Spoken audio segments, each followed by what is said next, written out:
Jadi teman-teman saya pengen share ini kali ini mengenai sebenarnya kalau kita bicara investasi di pasar saham ya, karena pertanyaan paling banyak mostly adalah mengenai invest saham, dan mostly juga bertanya kepada saya sebenarnya bagaimana caranya saya mulai di usia muda dan akhirnya bisa berhasil di pasar saham.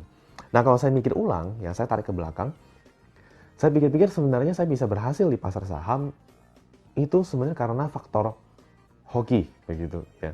Faktor hoki, atau istri saya mengatakan bukan hoki lah, tapi mungkin berkat Tuhan begitu. Nah, kenapa seperti itu? Karena ketika saya mulai di usia 14 tahun, ya 14 tahun, 15 tahun saya belajar dan saya mulai invest saham. Saat itu tepat di tahun 2009, ya saya belajar tahun 2009. Nah, teman-teman mungkin tahu apa yang terjadi satu tahun sebelumnya, yaitu tahun 2008. Tahun 2008, kalau teman-teman pelajari lebih jauh, saat itu ya sekitar 12 tahun yang lalu, itu ada yang namanya GFC atau Global Financial Crisis.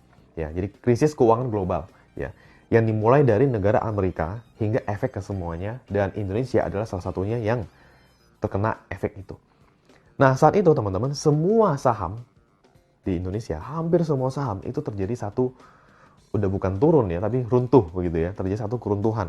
Bayangkan, perusahaan sebesar Astra International dengan kode saham ASII, saat itu harga sahamnya 2.700.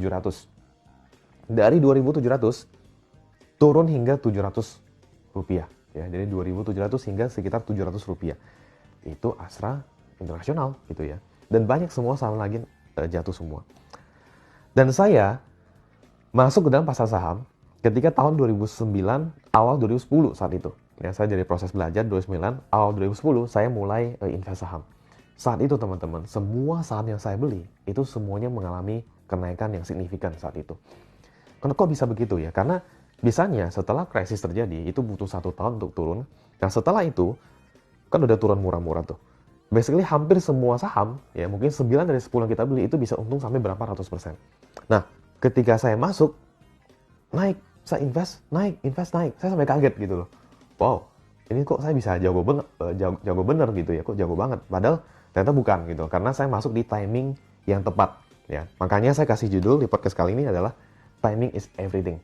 Ya, timing yang tepat, ya itu is everything. Ya, itu walaupun kita belum terlalu banyak skill, tapi kita masuk di timing yang tepat, di wave yang tepat, kita bisa untung besar di sana. Kalau teman-teman pernah nonton YouTube saya yang mengenai sebelum Warren Buffett usia 25 tahun, ya kan pasti tahu bahwa Buffett itu mulai invest saham itu usia 11 tahun.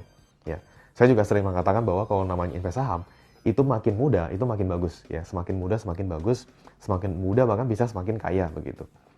Saya pikir ya, kalau saya mungkin mulai lebih cepat lah. Saya mungkin mulai usia 11 tahun.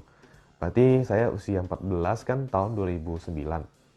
Berarti kalau usia 11 tahun itu sekitar tahun 2006. Ya.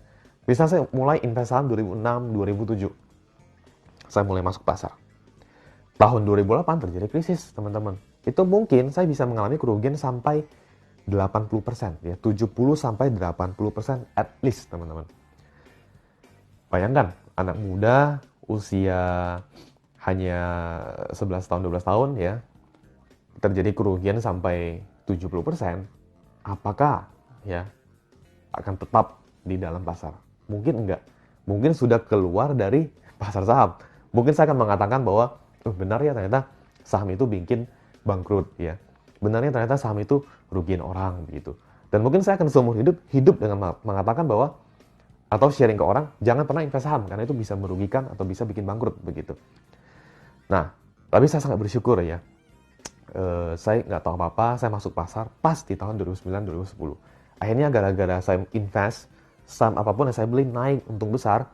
Nah, saat itu di posisi saya mulailah terbentuk satu kepercayaan diri, ya, satu kepercayaan diri, dan saya mengatakan kepada diri saya bahwa oke, saya akan lanjutkan ini terus sampai ke depan, saya akan komitmen begitu. Nah, sebenarnya itu yang terjadi, teman-teman. Ya, jadi kalau saya kecepatan, ya, yang harusnya lebih mudah, lebih bagus, ternyata malah kacau gitu ya. Malah mungkin saya nggak akan ada di pasar. Jadi, poin saya di kali ini adalah timing is everything. Ya, kalau kita tahu, kalau teman-teman pelajari lebih jauh, sebenarnya krisis itu, ya, krisis keuangan, itu terjadi hampir sekitar 10 tahunan satu kali. Ya, Ray Dalio mengatakan itu. Ya, terus kemarin saya pernah ketemu dengan Mary Buffett. Ya, Dia juga mengatakan itu. Kita kalau lihat posisi uang cashnya si Warren Buffett, dia bahkan punya uang cash terakhir saya lihat ada 130 miliar. Tapi bukan rupiah, 130 miliar US dollar. Bayangkan, 130 miliar US dollar. Nah, teman-teman coba kaliin dengan 14.000, yaitu kira-kira berapa? Ya. Itu dari ribuan triliun, teman-teman. Hampir menyentuh 2.000 triliun. Kok si Buffett bisa menyiapkan cash sebanyak itu? Untuk apa gitu ya? Sudah tentu mungkin untuk mempersiapkan kalau misalnya krisis terjadi, ya dia bisa masuk ke dalam pasar. Karena kalau misalnya krisis terjadi kan semua pasar saham jatuh dan murah meriah gitu ya. Jadi orang yang punya cash, dia bisa invest ya saham-saham yang banyak sekali yang under value. Saya kasih satu contoh teman-teman. Mungkin teman-teman nggak mengerti saham. Mungkin teman-teman nggak ngerti bagaimana cara membaca laporan keuangan. Dan kalau kita bicara lagi terjadi krisis, teman-teman invest. Jujur, untuk bisa untung besar, ilmu tadi itu tidak dibutuhkan, teman-teman. Ya. Contoh, kita mulailah misalnya lihat saya krisis terjadi. Tapi teman-teman harus tahu ya, krisis itu kita nggak bisa kontrol. Ya. Jadi kalau misalnya terjadi, ya hanya ada dua opsi. Kita positif atau kita negatif. Kalau negatif, kita ngeluh aja gitu. Kita ngeluh, mungkin ratusan ribu orang di PHK begitu ya. Mungkin bisnis kita lagi susah ya, kita ngeluh. Positifnya adalah kita punya satu big opportunity, ya bisa invest ke dalam pasar saham dengan harga yang sangat murah meriah. Jadi menurut saya, nggak usah terlalu fokus soal itu juga. Kita fokus dengan kerjaan kita. Kalau kita bangun bisnis, kita fokus tambahkan nilai tambah. Kalau kita kerja, kita profesional, ya kita ya kerjalah dengan sangat baik. Tapi kalau misalnya terjadi memang krisis, at least we know what to do, gitu. At least we know what to invest, gitu. Nah, saya akan bicara what to invest. Apa yang harus kita invest kalau krisis terjadi?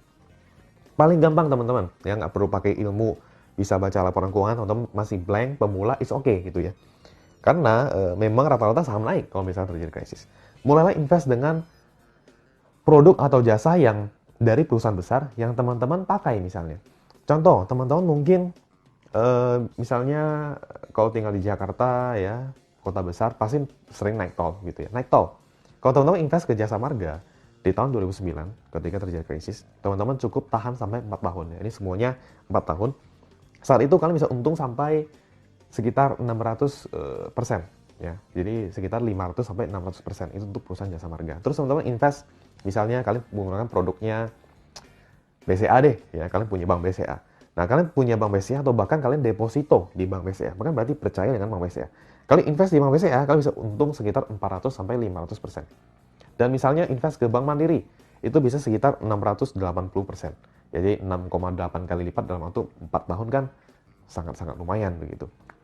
Atau kalian mungkin tinggal di perumahan, let's say kalian tinggal di Tangerang, Alam Sutra, begitu.